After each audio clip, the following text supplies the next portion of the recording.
आज के लेक्चर का टॉपिक है क्वार्क मॉडल।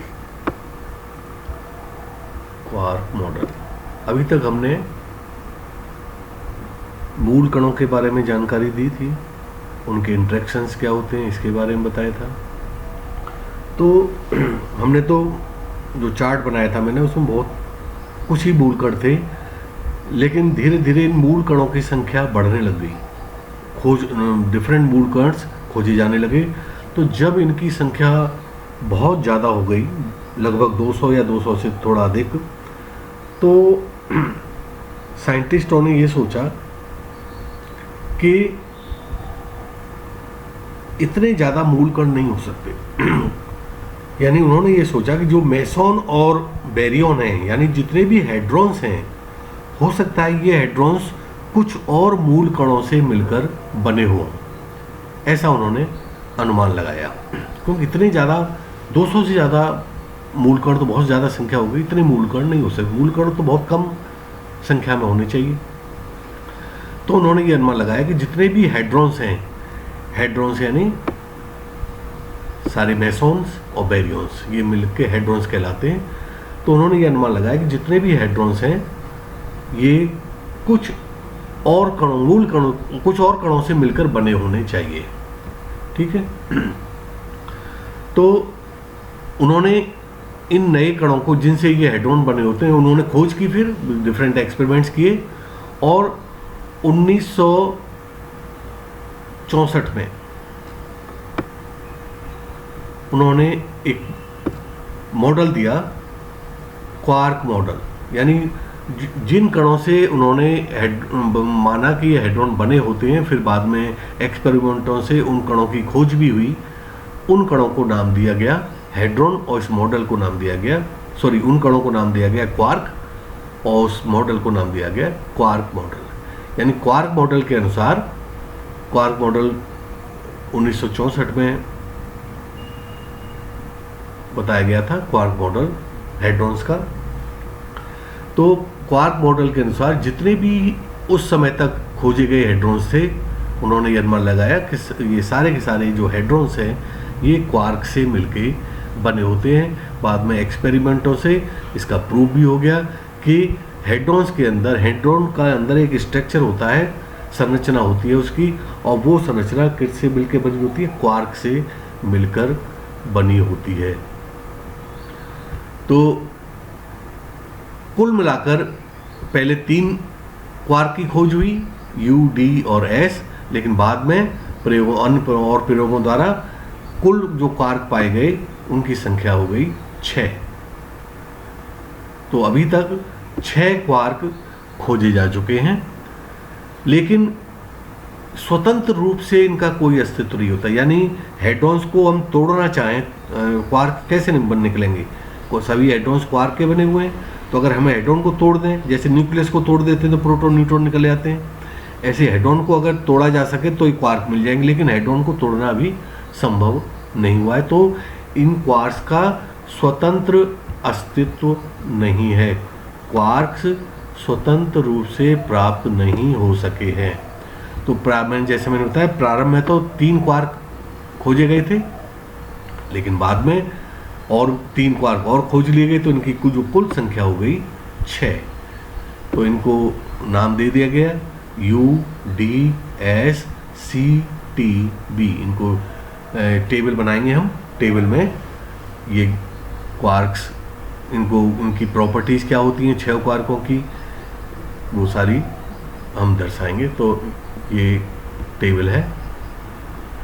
इस टेबल में पहला जो कॉलम है, इसमें ये 3 स्टेपों में खोजे गए, 3 जनरेशन बोले, 3 फैमिली में बांट दिया इनको। जितने भी 6 क्वार्क थे, 2-2 की 3 फैमिली बांट दिए। यानी ये 2 क्वार्क एक फर्स्ट फैमिली के, ये 2 क्वार्क सेकंड फैमिली के, ये 2 क्वार्क थर्ड फैमिली के। तो जो 6 क्वार्क थे, जो U क्वार्क था उसका नाम होता है अप क्वार्क। अप क्वार्क की वजह से इसका सिंबल हो गया U। दूसरा होता है डाउन क्वार्क, डाउन क्वार्क का सिंबल हो गया D। फिर एक होता है चार्म क्वार्क, उसका सिंबल हो गया C।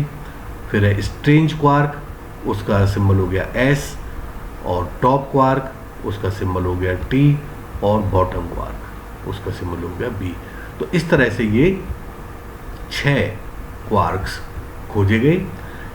जितने भी हेड्रॉन्स हैं वो सभी इन्हीं क्वार्क से, hadrons means Baryon plus meson, तो ये सभी मिलके हेड्रॉन से मिलकर बने होते हैं। यहाँ पर इनका मास दिया हुआ है द्रव्यमान MeV में, मिलियन इलेक्ट्रॉन वोल्ट में। यू अप क्वार्क का मास 2.2 MeV, डाउन क्वार्क का मास 4.7 MeV, चार्म क्वार्क का मान 1270 MeV, स्ट्रेंज क्वार्क का द्रव्यमान 96 MeV। सबसे भारी होता है ये टॉप क्वार्क, यानी कितना 1,73,210 MeV, यानी 173 GeV, लगभग 173 GeV। फिर होता है बॉटम क्वार्क, तो इसका 4,200 ये द्रव्यमान है MeV में, ठीक है ना। यहाँ पर इन क्वार्कों में एक विशेषता ये होती है कि इन पर जो आवेश होता है ये पूर्णांक संख्या नहीं होती। जैसे प्रोटॉन और किसी पार्टिकल पर आवेश होगा तो या तो +1 होगा, +2 होगा, इलेक्ट्रॉन के आवेश का 2 गुना होगा, 3 गुना होगा, 1 गुना होगा। लेकिन इन क्वार्क्स का जो आवेश है वो भिन्नात्मक होता है, फ्रैक्शनल आवेश होता है, फ्रैक्शन में। तो जैसे अप क्वार्क का, U क्वार्क का आवेश +2/3, D क्वार्क का आवेश -1/3, C क्वार्क का आवेश +2/3, S क्वार्क का आवेश -1/3, T क्वार्क का आवेश +2/3 और बॉटम क्वार्क का आवेश -1/3। ये इनके आवेश हो गए।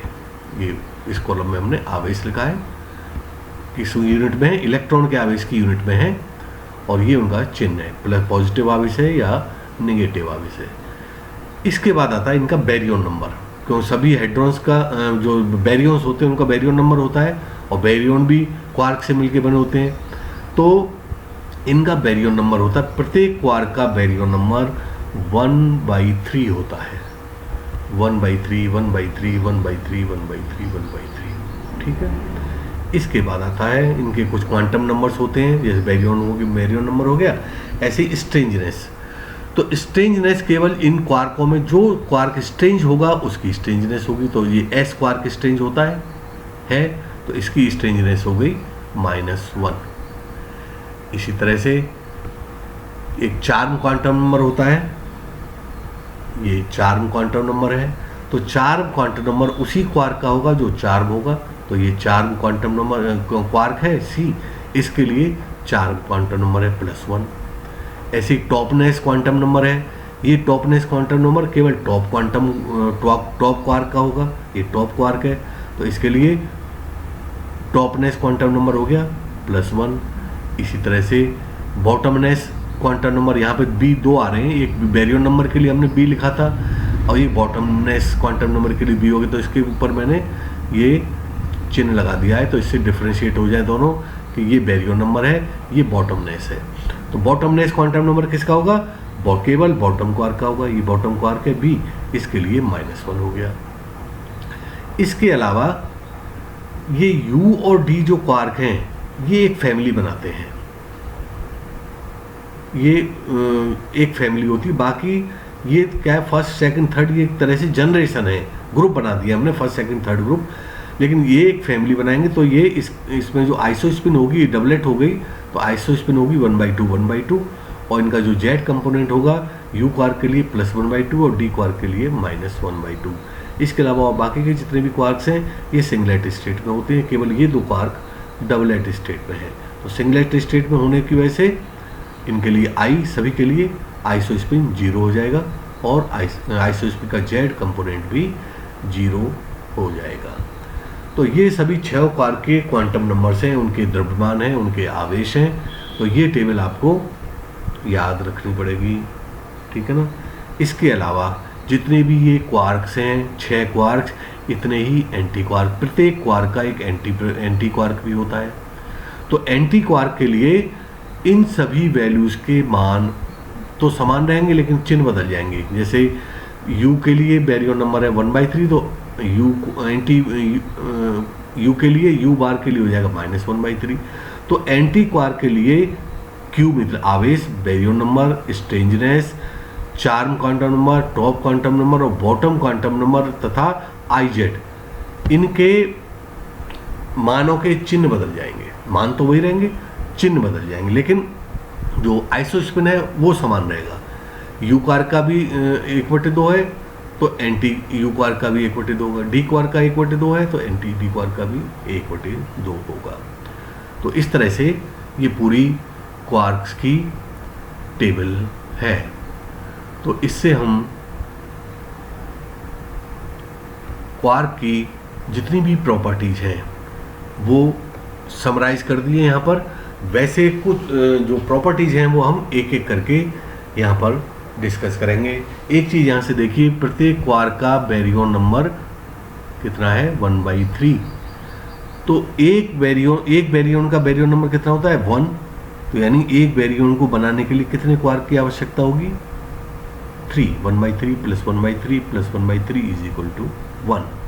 तो क्वार्क की कुछ प्रॉपर्टीज हैं तो वो हम यहाँ डिस्कस करेंगे। देखिए, प्रॉपर्टीज ऑफ क्वार्क्स, क्वार्क की विशेषताएं। पहली प्रॉपर्टी क्या है? पहली प्रॉपर्टी है क्वार्क को क्वार्कों की लेप्टॉन की तरह बिना संरचना वाला मूलकण माना गया। यानी जैसे इलेक्ट्रॉन, लेप्टॉन क्या है? इलेक्ट्रॉन, टाउ, म्यू, ये लेप्टॉन है, इनके एंटी पार्टिकल। तो जिस तरह से लेप्टॉन की कोई संरचना नहीं होती, वो यानी संरचना का मतलब ये है वो किन्हीं अन्य कणों से मिलकर नहीं बनते। इसी तरह से ये माना गया कि क्वार्क भी अन्य कणों से मिलकर नहीं बनते। जब तक क्वार्कों की खोज नहीं हुई थी तब तक हम प्रोटॉन, न्यूट्रॉन, इनको भी ये मानते, मूलकण मानते थे। लेकिन अब पता लग गया कि ये जितने भी बैरियन हैं, प्रोटॉन, न्यूट्रॉन, सिग्मा, लैम्डा, काई, ओमेगा, ये सब क्वार्कों से मिलकर बने हैं। तो अब मूलकण हो गए क्वार्क। यानी क्वार्क अभी तक ये है कि क्वार्क किसी और कण से मिलकर नहीं बना है, क्वार्क की कोई संरचना नहीं होती। और इसके अलावा जो लेप्टॉन, जैसे इलेक्ट्रॉन पर तो पूरा आवेश होता है +1 या -1 लेप्टॉनों पर, लेकिन क्वार्कों पर आवेश कैसा होता है? फ्रैक्शनल आवेश, भिन्नात्मक आवेश होता है। भिन्नात्मक आवेश क्वार्कों पर कैसा आवेश होता है? भिन्नात्मक आवेश। अब चूंकि क्वार्क मिलके क्या बनाते हैं? हेड्रॉन बनाते हैं। तो इनके बीच में एक फोर्स लगना चाहिए, और चूंकि हेड्रॉन को हम अभी तक तोड़ नहीं पाए हैं तो ये बल जो होता है बहुत ही प्रबल बल होता है। तो क्वार्कों के मध्य जो प्रबल बल लगता है, प्रबल बल, एक कैसा बल लगता है? प्रबल बल। क्वार्कों के मध्य एक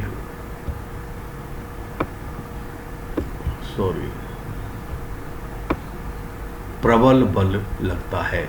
और जैसा मैंने शुरू में बताया था, जब भी कभी कोई बल लगता है तो दोनों कणों के मध्य किसी न किसी एक कण का आदान प्रदान होता है, तभी बल लगेगा। तो इन क्वार्कों के मध्य जो बल लग रहा है वो किसकी वजह से लग रहा है? वो लगता है ग्लूऑन। ग्लूऑन का आदान प्रदान होता है, विनिमय होता है, एक्सचेंज होता है क्वार्कों के बीच में, जिसकी वजह से इनके मध्य एक प्रबल बल लगता है और ये एक हेड्रॉन का निर्माण करते हैं। ठीक है ना? तो जो ग्लूऑन कण है, जैसे इलेक्ट्रोमैग्नेटिक इंडक्शन का एक्सचेंज पार्टिकल कौन सा है? फोटोन। प्रबल नाभिकीय बल का पाई मेसॉन, दुर्बल नाभिकीय बल का intermediate vector boson, gravitational force का ग्रेविटॉन। उसी तरह से क्वार्कों के मध्य जो बल लगता है उसका जो एक्सचेंज पार्टिकल होगा वो कहलाएगा ग्लूऑन। और इस ग्लूऑन का एक कलर क्वांटम नंबर भी होता है। ये ग्लूऑन का क्या होता है? ग्लूऑन पर एक कलर क्वांटम नंबर होता है, और इस क्वांटम नंबर की वजह से क्वार्क के मध्य जो बल लगता है, प्रबल बल, उसको बोलते हैं प्रबल कलर बल। कलर में कलर क्वांटम नंबर है, तो कलर में मीन्स रंग। तो इस बल को, ये प्रोटॉन के बीच लगने वाला जो बल है उससे थोड़ा भिन्न है। ये भी प्रबल है, लेकिन इसको बोलेंगे प्रबल कलर बल, यानी स्ट्रॉन्ग कलर इंटरेक्शन, ये कहलाएगा। क्वार्कों के बीच में जो बल लग रहा है जिसकी वजह से हेड्रॉन्स बन रहे हैं तो ये बल कहलाता है प्रबल कलर बल, स्ट्रॉन्ग कलर इंटरेक्शन। अब जैसा मैंने बताया था, प्रत्येक क्वार्क का जो बैरियन नंबर है वो 1/3 होता है। तो एंटी बैरियन होगा, सॉरी एंटी क्वार्क होगा प्रति क्वार्क या एंटी क्वार्क, उसका बैरियन नंबर कितना होगा? -1/3। चिन्ह बदल जाएगा, केवल प्लस का माइनस हो जाएगा। किसी पे क्वांटम नंबर में प्लस हो माइनस होगा तो वो प्लस हो जाएगा। तो क्वार्क का हो गया बैरियन नंबर 1/3 और एंटी क्वार्क का हो गया -1/3। अब जो बैरियन होता है, प्रत्येक बैरियन का बैरियन नंबर 1 होता है। तो एक बैरियन नंबर को 1 करने के लिए 3 क्वार्कों को हमें कम से कम मिलाना पड़ेगा, तब बैरियन नंबर 1 हो। तो प्रत्येक बैरियन 3 क्वार्कों से मिलकर बनता है। 3 क्वार्कों को मिलाएंगे तब जाके बैरियन नंबर कितना होगा? 1। बैरियन नंबर 1/3 + 1/3 + 1, ये 1/3 एक क्वार्क का बैरियन नंबर है, ये एक दूसरे का, ये तीसरे का। तो 3 क्वार्कों को मिलाएंगे तब जाके एक बैरियन बनेगा। तो प्रत्येक बैरियन 3 क्वार्कों से बना होता है। इसी प्रकार प्रत्येक एंटी बैरियन का मतलब एंटी प्रोटॉन, एंटी न्यूट्रॉन, जो भी एंटी पार्टिकल है, प्रत्येक एंटी बैरियन क्या होगा? 3 एंटी क्वार्क से मिलकर बनेगा। एंटी क्वार्क का बैरियन नंबर हो जाएगा -1/3, और एंटी बैरियन का -1, तो 3 -1/3 -1/3 -1/3 को जब हम ऐड करेंगे तो ये -1 हो जाएगा। ठीक है ना? तो इस तरह से बैरियन बनता है क्वार्क से, 3 क्वार्क से, और एंटी बैरियन बनता है 3 एंटी क्वार्क से। अब आते हैं जो मेसॉन होते हैं, मेसॉन का बैरियन नंबर 0 होता है, लेकिन मेसॉन भी क्वार्क से मिलकर बना हुआ है। तो इसमें क्या होगा? प्रत्येक मेसॉन में एक क्वार्क होगा, एक एंटी क्वार्क होगा। तो क्वार्क का बैरियन नंबर 1/3 होगा, एंटी क्वार्क का हो गया -1/3, तो टोटल बैरियन नंबर हो गया 0। तो इसी वजह से जो प्रत्येक मेसॉन एक क्वार्क तथा एक एंटी क्वार्क से मिलकर बनता है, क्योंकि मेसॉन का जो बैरियन नंबर है 0 है। तो बैरियन नंबर को 0 करने के लिए एक क्वार्क हो गया जिसका बैरियन नंबर है 1/3, एक एंटी क्वार्क हो गया जिसका बैरियन नंबर है -1/3, तो टोटल बैरियन नंबर हो गया 0। तो जो जितने भी मेसॉन है, जैसे पाई मेसॉन, के मेसॉन, वो किससे मिलके बने होते हैं? एक क्वार्क और एक एंटी क्वार्क। ठीक है ना? तो अब जितने भी हेड्रॉन्स हुए, हेड्रॉन्स का मतलब बैरियन और मेसॉन। बैरियन तो 3 क्वार्कों से मिलकर बनता है, और मेसॉन एक क्वार्क एक एंटी क्वार्क से मिलकर बनता है। तो जितने भी अभी तक खोजे गए जितने भी हेड्रॉन्स हैं वो किससे मिलकर बनते हैं? क्वार्क्स और एंटी क्वार्क से मिलकर बने होते हैं। ठीक है? इसके बाद नेक्स्ट प्रॉपर्टी है, जितने भी क्वार्क है, प्रत्येक क्वार्क का जो स्पिन है वो 1/2 होता है। यानी प्रत्येक क्वार्क क्या है? फर्मियन है एक, हर एक का स्पिन 1/2 है। क्वार्क तथा लेप्टॉन के द्वारा ही संपूर्ण मैटर की संरचना होती है। अब एलिमेंट्री पार्टिकल कौन से हो गए हमारे? लेप्टॉन हो गए और क्वार्क हो गए, और जो फोटोन वगैरह मेसॉन है वो हो गई। तो जितना भी पूरे संपूर्ण विश्व के में जो भी मैटर है उसकी जो संरचना हुई है वो क्वार्क और लेप्टॉन से मिलकर ही होती है। इसके बाद प्रत्येक क्वार्क का एक कलर क्वांटम नंबर भी होता है। 3 तरह के कलर क्वांटम नंबर होते हैं। उनका नाम है रेड, ब्लू और ग्रीन। 3 तरह के कलर क्वांटम नंबर होते हैं, और प्रत्येक क्वार्क का कोई न कोई एक कलर क्वांटम नंबर होगा इनमें से। या तो वो रेड का कोई भी क्वार्क है, या तो उसका कलर क्वांटम नंबर रेड होगा, या ब्लू होगा, या ग्रीन होगा। ऐसा कोई क्वार्क नहीं हो सकता जिसका कोई कलर क्वांटम नंबर नहीं हो। मान लीजिए किसी बैरियन में 3 क्वार्क हैं, तो तीनों के कलर क्वांटम नंबर अलग अलग होंगे। एक का होगा रेड, दूसरे का ब्लू, तीसरे का ग्रीन। ठीक है ना? तो प्रत्येक क्वार्क का एक कलर क्वांटम नंबर भी होता है।